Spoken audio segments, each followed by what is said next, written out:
은혜로운 찬양 참으로 감사드립니다. 하나님께서 영광 받으신 줄로 믿습니다. 자, 오늘 말씀의 제목은 영적 제사장이 해야 할 일, 영적 제사장이 해야 할 일이라는 제목으로 말씀을 전하도록 하겠습니다. 자, 말라기서는요, 그 시대의 사회적, 종교적, 그리고 영적 타락을 적나라하게 지적하며 하나님의 택한 백성들이 그들의 잘못을 회개하고 돌이킴으로 하나님과의 관계가 회복되기를 원하는 말라기 선지자의 간절한 열망이 담겨 있습니다. 특히 오늘 본문에서는요, 이스라엘 백성들을 올바른 길로 인도해야 될 제사장들의 잘못을 지적하고 있습니다. 여러분, 제사장들이 하는 일이 무슨 일입니까? 율법을 가르치고 올바른 판결을 내려주며 백성들이 죄로 인한 저주를 받지 않고 죄사함을 받아 생명과 평강을 누릴 수 있도록 하는 것이지요. 제사장들이 이를 제대로 하지 않으면 백성들이 생명과 평강을 누릴 수 없게 됩니다. 그런데 제사장들이 부패하여서 앞장서서 악을 조장하였다는 것이죠. 어느 시대건 영적 지도자가 깨어서 하나님의 인도를 받지 못하고 하나님의 말씀에 순종하지 못하면요, 타락하게 되는데 결국은 백성들도 이어서 타락하게 되더라는 거지요. 자, 아마 오늘 말씀을 들으신 분들 중에 나는 목사도 아니고 선교사도 아니고 나는 교회 리더도 아니니까 오늘 말씀은 나를 향한 말씀이 아니겠구나 생각하시는 분들이 계실 줄 압니다.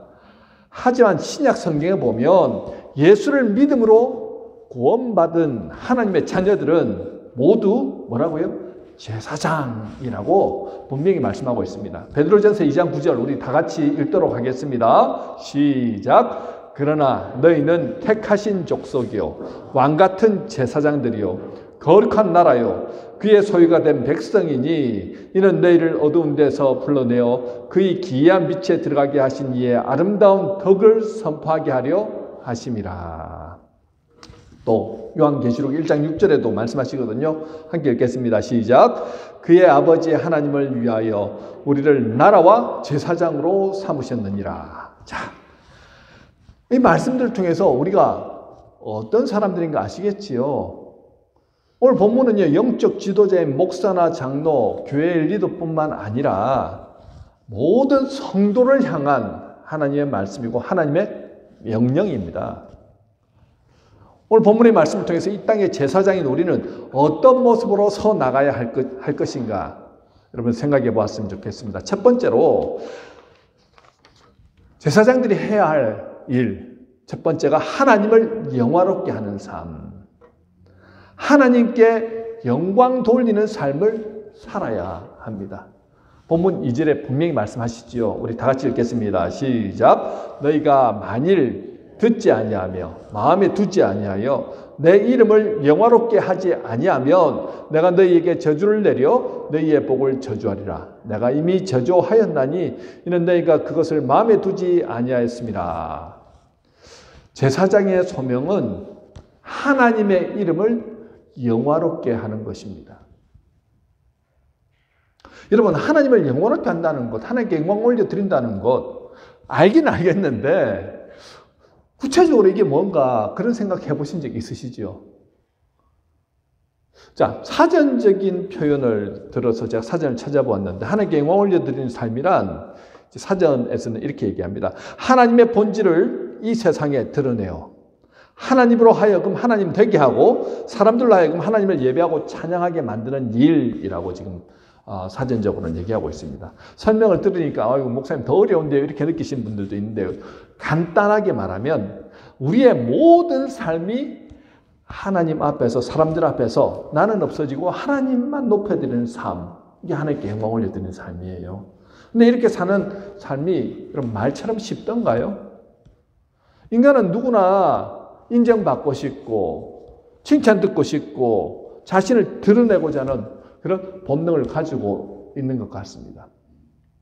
목사인 저도 매일매일 하나님만 높여드려야지 결단하고 작정하지만 불쑥불쑥 제 의가 드러나고 제 공로를 인정받고 싶어하고 사람들이 알아주기를 원하는 모습을 발견할 때가 있다는 거죠. 그러다 누가 알아주면 잠깐 교만해졌다가 또 몰라지면 섭섭해지고 그렇게 되더라는 것입니다. 우리가 하나님을 영원하게 하는 삶, 즉 하나님께 영광 돌리는 삶이 시간이 지나면 저절로 이루어지는 것이다 라고 생각하실 수 있는데 그렇지 않다라는 거죠. 그런데 이러한 삶은요, 말씀을 많이 안다고 해서 양육과 훈련을 많이 받는다고 해서 신앙생활을 오래 했다고 해서 저절로 이루어지는 것이 아니더라는 것입니다. 그럼 어떻게 하면 이루어질까요? 하나님께 영광 올려드리는 삶을 살고 싶은데 도대체 그것이 무엇인지도 모르겠고 어떻게 하는 것이 정말 내가 하나님께 영광 올려드린가도 참 추상적인 것 같습니다. 그런데요, 첫 번째 우리의 삶의 목적이 무엇인가를 분명히 하셔야 된다는 것입니다. 하나님께 영광 올려드리는 것이 우리 삶의 목적인데 여러분 어디에서 그러면 하나님께 영광을 올려드린다는 말입니까? 학생을 예를 들면요, 학생은 공부의 자리에서 하나님께 영광 올려드리는 삶을 살 수 있다는 것입니다. 많은 학생들이 왜 공부합니까? 하니까 다들 하니까 앞으로 미래에 내가 먹고 살기 위해서 어쩔 수 없이 합니다 라고 생각하는 학생들이 많은 것 같아요. 자, 그러다 보니까 공부가 힘들면 하기 싫잖아요. 내가 성공해도 내 힘으로 성공했고 또 내가 인정받고 내가 칭찬받고 나를 위한 거잖아요. 목적 자체가 나를 위한 것입니다. 그 일을 하나님의 영광을 위해서 했다라고 말할 수 없다는 거죠. 그런데 공부하는 그 순간부터 내가 지금 앉아있는 이곳, 공부하는 이곳이 하나님이 영광 받으시는 자리라는 마음으로 공부하는 거예요. 그러면 하나님이 영광 받으신다는 겁니다. 나의 직장에서의 삶 가운데서 어쩔 수 없이 먹고 살기 위해서 하는 일이라고 한다면 그 일이 참 힘들잖아요. 그런데 내가 하는 이 일을 통해서 하나님이 영광 받으신다. 그러면 여러분들 하나님께 영광 올려드리고 하나님을 기쁘시게 하는 일을 위해서 얼마나 열심히 하겠습니까? 내가 열심히 공부하였는데 성적이 잘 나왔을 때 하나님이 이를 기뻐하시는구나, 하나님 영광 받으시는구나 싶으면 얼마나 열심히 공부하겠어요. 가정생활도 마찬가지죠. 매일 밥을 짓고 빨래를 하고 청소를 하고 매일 똑같은 일을 하다 보면 우리는 그런 루틴 속에서 지치고 나는 무엇인가 그런 생각이 들기도 하죠. 그런데 바로 이 일을 하나님이 기뻐하시는구나, 이 일이 하나님이 영광 받으시는 일이구나, 그런 마음으로 여러분 집중하면서 일을 해보십시오. 똑같은 일을 함에도 불구하고 내가 기뻐하면서 휘바람 불면서 그 일을 할 수 있다는 거죠. 그 모습을 보는 가정이 어떻겠습니까? 사랑으로 충만한 가정이 되겠지요. 그뿐만이 아닙니다. 교회 일도 마찬가지죠. 억지로 할 수 없이 교회 일을 해보십시오. 그 모습을 보면서 너희 마음 가운데는 참 기쁨이 없구나, 감사가 없구나. 하나님이 마음의 중심을 보시지 않습니까? 그렇지요. 그런데 그 마음을 보시면서 우리가 내가 하는 이 일이 하나님이 기뻐 받으시는구나, 내가 하는 이 일을 통해서 하나님 영광 받으시는구나, 작은 일이라도 교회에서 봉사, 찬양대 일, 교사의 일, 그리고 헌금 개수의 일, 모든 일이 다 마찬가지입니다. 이 일이 하나님을 기쁘시게 하는 일이구나, 이런 마음으로 할 때 여러분 참으로 하나님이 그 마음 중심을 아시고요, 그 일하는 사람을 어떻게 해요? 들어서 쓰시는 놀라운 역사가 일어나더라는 것입니다. 하나님, 나는 공부를 잘 못해요. 하지만 하나님이 기뻐하시기 때문에 열심히 공부하겠습니다. 그 목적을 가지고 공부했는데 하나님 지혜도 주시고 능력도 주시더라는 거죠. 대표적인 사람이 누굽니까? 요셉 같은 경우는 노예로서 가정총무로 일을 하는데 그가 의지할 때가 아무것도 없지만 하나님 앞에 서 있는 모습을 보디발 장군은 보더라는 거예요. 하나님이 그와 함께 하시는 것을 보더라. 우리가 있는 그곳에서 하나님이 함께 하시는 다는 마음으로 하나님 앞에서 최선을 다하여 공부하고 우리에게 맡겨주신 모든 일들을 감당할 때 하나님이 영광 받으신다는 것입니다. 첫 목적부터가 다르지요. 아무리 하나님 영광 받으십니다, 영광 받으십니다 말을 하려고 해도 내 목적 자체가 나를 위한 목적으로 있는데 어떻게 하나님께서 영광 받으시냐는 거죠. 평소의 삶 가운데서 내가 서 있는 그곳에서 하나님께 영광 올려드리는 삶을 사는 것입니다. 여러분, 이것도 훈련이 돼야 되는 거예요. 내가 있는 그곳에서 말로 내가 있는 지금 이 하는 행동이, 공부가, 일이, 그리고 봉사가, 이 모든 것이 하나님 영광 받으신 일이라는 마음으로 계속해서 말하면서 하나님 영광 받으십시오. 여러분 앉아있는 이 예배의 자리 안에서 하나님 영광 받으신 줄 믿습니다. 내가 반듯하게 앉아서 하나님 앞에 집중하며 내 마음과 생각을 드리고 하나님 은혜를 갈망하며 나갈 때 하나님 영광 받으실 줄 믿습니다. 그런 마음으로 예배드리면 하나님의 은혜가 만나는 거예요. 하나님이 주목하시는 분들은 그런 분들이라는 거죠. 유재석이 하는 그 시조 프로그램 중에 이제 동네를 다니면서 그 사람들을 만나면 그 사람들과 함께 퀴즈를 내주고 그래서 막 이렇게 상금으로 100만 원씩 주는 그런 프로그램이 있어요. 유퀴즈인가요? 근데 어느 날 그 프로를 한번 봤는데 할머님들이 나오신 겁니다. 할머니 몇 분들이 나와서 문제를 냈는데 막 의논을 하더니 그 문제를 딱 맞춘 거예요.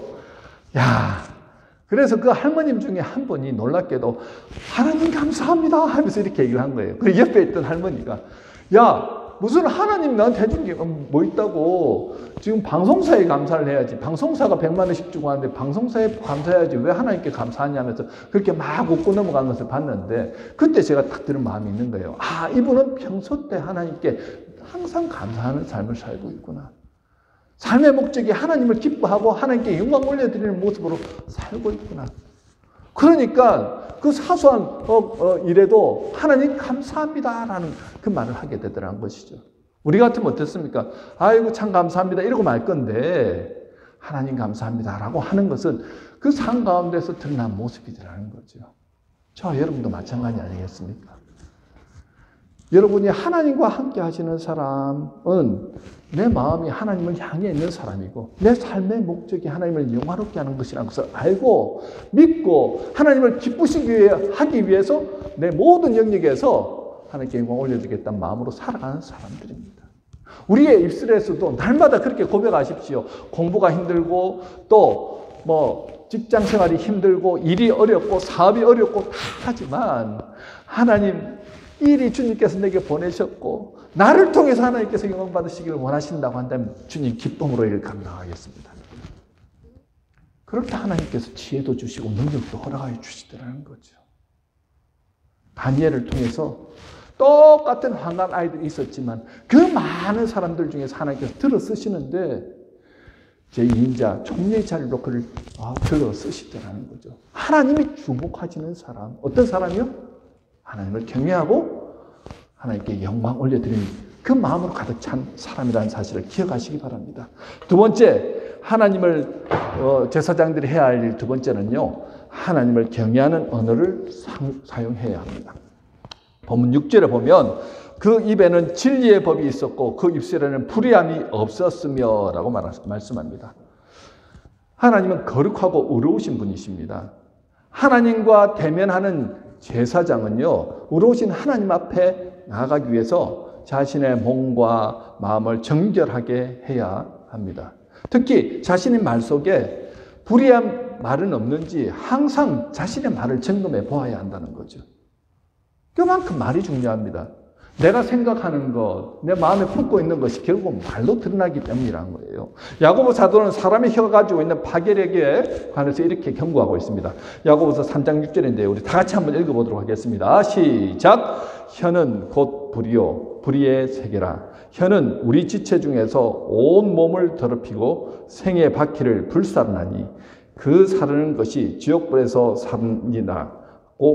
지옥불에서 나느니라고 말씀합니다. 자, 지옥불이 어디에 있다고요? 이 말씀에 의하면 지옥불이 사람의 혀에 있다는 거예요. 악한 말, 남을 해치는 말, 죽인 말 하게 되면 그 사람의 입에서 지옥불이 나오게 된다는 것입니다. 그 지옥불이 남을 태울 뿐만 아니라 자기 인생의 바퀴도 불사르게 된다는 거예요. 여러분, 자꾸 이런 부정적인 말, 비판하는 말, 남을 해치는 말 계속 하잖아요. 그럼 그 말이 나중에 돌아서 결국은 자기에게 다 오더라는 거예요.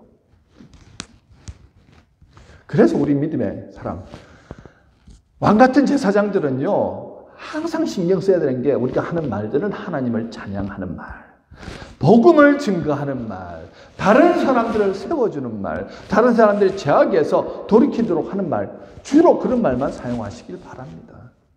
하나님으로부터 택함받은 왕같은 제사장인 저와 여러분의 말 한마디로 인해서 사람 살리는 말도 할 수 있지만요, 사람을 고통의 구렁텅이 속에서 그렇게 고통받게 할 수도 있다는 사실을 여러분 기억하시기 바랍니다.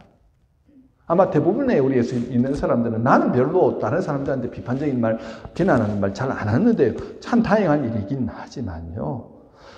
여러분, 내 마음이 불편하고 힘들 때 여러분들이 나오는 말을 한번 잘 보십시오. 정말 지옥의 불 같은 말들이 나오지 않습니까? 그 말이 내게서 나갔을 때 다른 사람들이 그 말을 들었을 때는 다른 사람을 굉장히 깊은 고통을 느끼게 하는 말이 될 수 있다는 것입니다. 다른 교회를 다니시는 분, 섬기시는 어떤 집사님께서 아이들 데리고 이렇게 이곳에 와가지고 이제 생활을 하시는데, 이제 기러기 부부 생활을 하시는 거예요. 남편은 경제적인 것을 서포트하기 위해서 한국에서 생활하시고, 아내는 자녀들을 데리고 와서 이렇게 생활하시는데, 이제 남편분이 이제 자녀들을 보고 싶어서 이렇게 방문을 한 거예요. 이 방문을 해가지고 구역 모임에 이렇게 참여해서 사랑방 구역 모임을 하는데, 그 구역 인도자님이 좋은 의도였던 것 같아요. 그래서 이 부부는 같이 살아야 된다고. 부부가 힘들더라도 여기서 같이 살고 또 자녀들 부부의 모습을 통해 가지고 또 건강하게 자라난다고. 그러니까 꼭 같이 사십시오. 여러분 들었을 때 이거 비난하려고 하는 말 아니잖아요. 그 사람의 잘못을 지금 지적하는 말이 아니잖아요.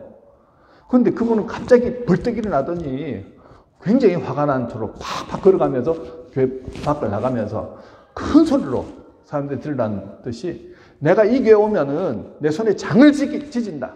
나는 절대 이제 이 교회는 안 온다 하면서 막 가는 거예요. 깜짝 놀랐지요. 왜 저 사람이 저렇게 화가 났을까? 여러분 한번 생각해 보십시오. 부부가 떨어지고 싶겠습니까?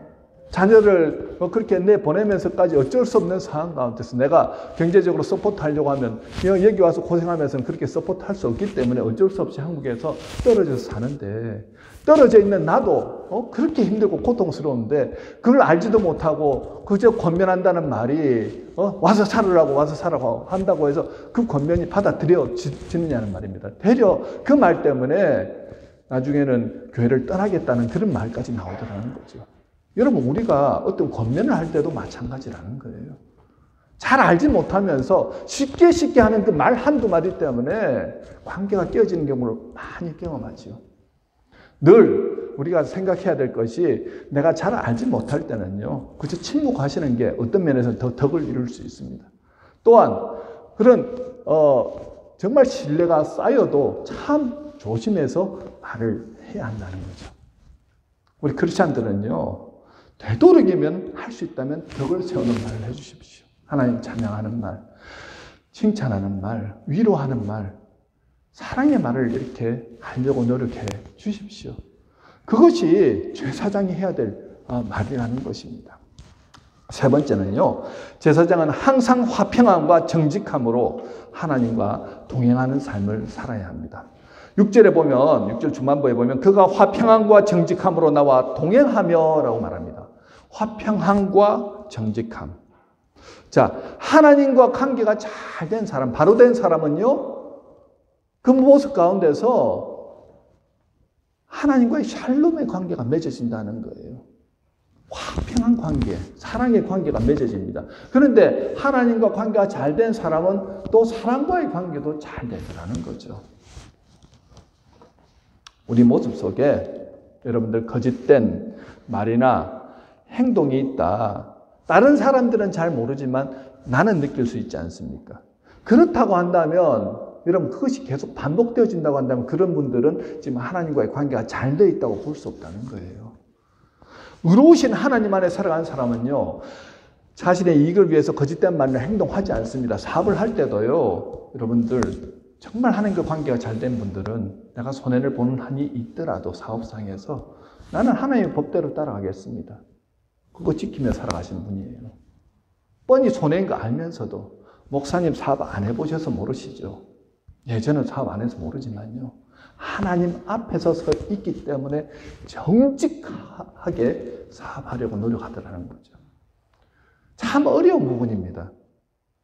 정직하다는 것이 이처럼 참 지키기 힘든 것이더라는 거죠. 여러분,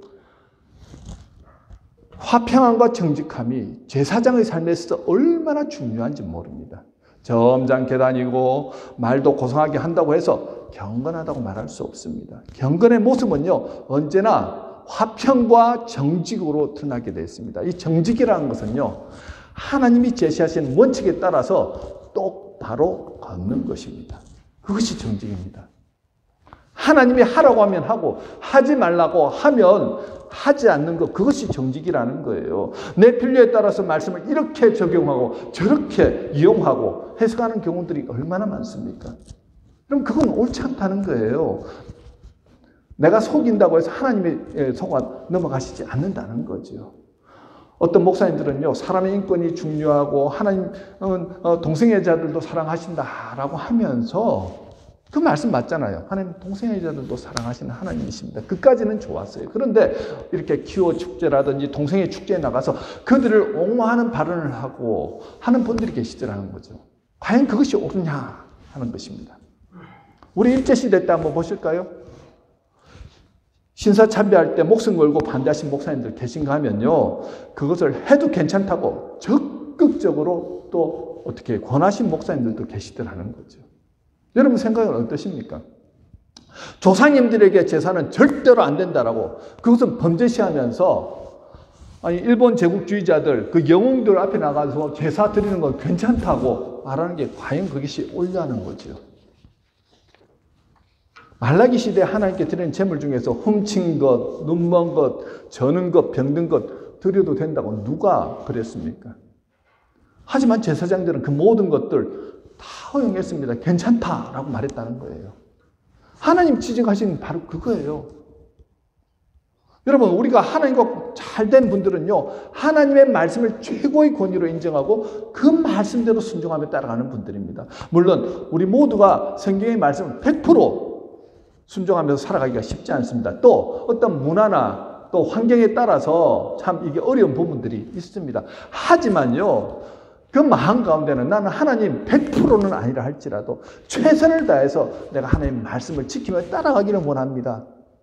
주님, 말씀에 순종할 수 있는 믿음 다해 주시옵소서. 그렇게 따라가는 그 분을 통해서 하나님께서 기뻐하시고 그분과 함께 하신다는 거예요. 여러분, 화평함과 정직함으로 살아가는 분들에게 주시는 축복이 무엇인지 아십니까? 하나님이 항상 동행하시는 복을 허락하신다는 거예요. 이 세상에 많고 많은 사람들 중에 과연 하나님이 어떤 사람들에게 주목하시겠습니까?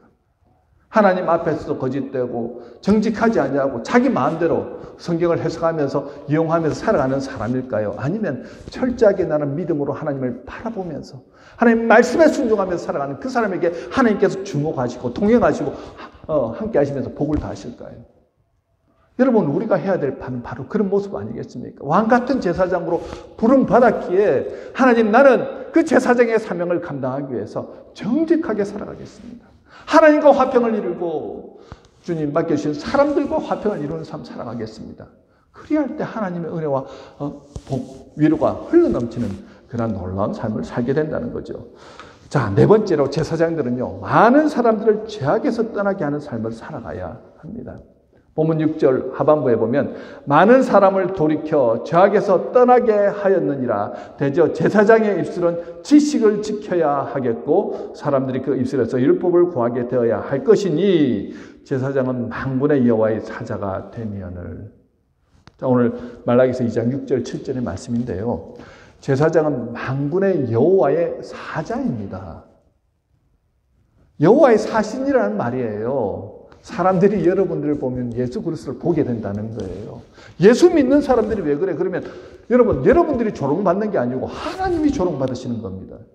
하나님께 영광 올려드리는 게 우리의 목적인데 하나님을 사람들에게 부끄러운 존재로 각인시키고 드러내는 그런 삶을 살아서는 안 된다는 거죠. 고린도후서 5장 20절에 분명히 말씀하시거든요. 우리 다 같이 한번 읽도록 하겠습니다. 시작. 이러므로 우리가 그리스도를 대신하여 사신이 되어 하나님이 우리로 너희를 권면하신 것 같이 그리스도를 대신하여 간구하노니 너희는 하나님과 화목하라. 우리는 그리스도의 대사로 살아가는데 그리스도의 대사가 무슨 일을 하는 사람이냐면요, 너희는 하나님과 원수로 지내지 말고 하나님과 화목하라. 이렇게 복음 전하는 사람들이라는 거예요. 여러분들이 서 있는 그 모든 곳에서 그리스도의 대사의 사명을 여러분들이 잘 수행하셔야 된다는 것입니다. 여러분들이 살아가는 그 모습이 그 사람들에게는 참으로 진실된 그리스도인으로서 살아간 그 모습을 보고 감동받고 예수를 믿게 되고, 나도 저 사람이 믿는 예수를 나도 믿고 싶다는 마음이 들게 된다는 거예요. 굳이 예수 믿으라 말하지 않아도 그들이 집사님, 형님, 아니면 언니 다니는 교회가 어디예요? 나도 그 교회 한번 가고 싶어요. 언니가 믿는 분이 누구십니까? 나도 그 분을 믿고 싶어요. 어떤 사람을 통해서요? 그리스도의 대사인 저와 여러분들 통해서 그런 역사가 일어나야 되지 않겠습니까? 우리의 삶의 모습이 하나님이 기뻐하시는 모습, 하나님께 영광 올려드리는 모습으로 살다 보면요, 그것이 흘러간다는 거예요. 그리스도의 대사로서 임무를 충실하게 수행하는 저와 여러분을 통해서 하나님 영광 받으신다는 것입니다. 자, 오늘 본문은요, 하나님께서 제사장에게 부탁하신 것이 아니라 누구에게요? 저와 여러분에게 부탁하시는 것입니다. 왕 같은 제사장들. 그저 부탁하시는 것이 아니고 명령하시는 거예요. 그렇게 수행하지 않을 때 어떤 결과가 나타나느냐. 말라기서 2장 2절입니다. 거기에 보면 너희의 복을 저주하리라 하는 말씀이 나오거든요. 이 복인 줄 알고 누리던 것들 있지 않습니까? 우리가 복이라고 하면 자녀들에 대한 복이 있지요. 자녀들이 복이 될 줄 알았는데 많은 자녀를 낳았더니 그저 속을 썩이고 평생을 고생하게 만드는 그런 자녀들이 있더라는 것입니다. 또 돈을 많이 벌어가지고 돈이 복이 될 줄 알았더니 그 돈 걱정 때문에, 돈 때문에 생기는 여러 가지 어려움 때문에 마음 스트레스 받고 병이 걸리고 막 그런 일들을 경험하더라는 거죠. 참 무서운 말씀이죠. 돈을 벌어도 자녀들을 많이 낳아도 하나님 주신 복인 줄 알고 하나님께서 부어주신 놀라운 은혜와 사랑 가운데 그것을 누리면서 살아가는 게 복 아니겠습니까? 말라기서 2장 3절에서 보라 내가 너희의 자손을 꾸짖을 것이요 똥 곧 너희 절기의 희생의 똥을 너희 얼굴에 바를 것이라. 너희가 그것과 함께 자하여 버림을 당하리라. 제사장이 자신의 사명을 다하지 않으면 어떻게 된다고요? 그 후대 자손들까지도 어떻게 하나님께 책망받게 된다는 거예요. 나의 잘못 때문에 자녀들까지도 책망받게 된다는 거죠. 그래서 말라기 2장 3절 중반에는요, 희생의 배설물을 얼굴에 바른다라는 내용이 나오잖아요. 자, 오늘 아침에 여러분들이 나올 때 뭐 바르고 나오셨습니까? 값비싼 화장품 바르고 향수를 뿌리고 그렇게 나오셨죠. 그런데 하나님께서 저주하실 때는요, 인분 바르는 그런 모습으로 제하여 버리겠다는 거예요. 제하여 버린다는 것은 생명 이름 책에서 제하여 버리겠다는 거예요. 이만큼 무서운 말이 어디 있습니까? 9절에서도 말씀하거든요. 너희가 내 길을 지키지 아니하고 분명히 말씀하시죠. 율법을 행할 때 사람에게 치우치게 하였으므로 나도 너희로 하여금 모든 백성 앞에서 멸시와 천대를 당하게 하였느니라 하시니라. 제사장이 하나님을 경외하지도 않고 하나님 말씀대로 살지 않고 사람들 눈치 보면서 하나님 말씀을 제대로 가르치지 않게 되면 모든 사람들 앞에서 멸시와 천대를 당하게 하시겠다라는 것입니다. 참 무서운 경고의 말씀입니다. 이 땅을 살아간 예수를 믿는 모든 크리스찬들도 제사장으로 부름받고 이 땅을 살아가고 있습니다. 하나님은 저와 여러분이 거룩한 제사장직을 수행하기를 원한다는 거예요. 저주를 주고 겁을 주고 그것이 목적이 아니고 오늘 말씀의 목적은요 4절에 있습니다. 4절 만군의 여호와가 이르노라. 우리 다 같이 읽도록 하겠습니다. 시작. 만군의 여호와가 이르노라. 내가 이 명령을 너에게 내린 것은 너희와 세운 나의 언약이 항상 있게 하려 함인 줄을 너희가 알리라. 하나님은요 제사장들 저주하고 멸시하고 천대하기 위해서 이런 말씀 주신 것이 아니라 이전과 같이 모세 시대의 거룩한 제사장으로 직분을 잘 감당하기 위해서 오늘 이런 명령을 주셨다는 것입니다. 오늘 우리에게 주신 이 말씀은요, 이 자리에 말씀을 전하는 제가 가장 마음에 새겨야 할 말씀입니다. 그리고 나아가서는 왕 같은 제사장으로 부르신 우리 모두가 마음에 새기고 노력해야 할 부분이겠죠. 오늘 4가지를 말씀드렸습니다. 첫 번째가 뭐라고요? 하나님께 영광 올려드리는 삶. 내가 있는 모든 곳에서 하나님을 기쁘시게 하고 하나님께 영광 올려드리겠다. 첫 번째. 두 번째는요, 하나님을 경외하는 언어를 사용하겠다. 부정적인 말, 누군가를 아프게 하는 말, 지옥의 불이 나오는 그런 말 하지 않겠다. 하나님을 찬양하는 말 하나님을 기쁘시게 하는 말만 하겠다. 세 번째는요, 정직함과 화평함으로 하나님과 동행하는 삶을 살겠다. 내 안에 거짓된 모습, 부정직한 모습, 하나님이 기뻐하시지 않는 모습이에요. 그런 곳에는 하나님 역사하시지 않습니다. 네 번째는요, 많은 사람을 주께로 인도하는 그리스도의 대사의 삶을 살겠다.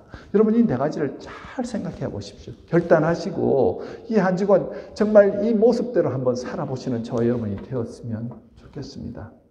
그렇게 여러분 안에서 놀라운 은혜, 능력을 경험할 것입니다. 하나님이 기뻐하시는, 하나님께 영광을 올려드리는 그 목적으로 살아감을 통하여서 하나님이 영광 받으시고 하나님 이름 높여드리는 저와 여러분 되시길 주님의 이름으로 축원합니다.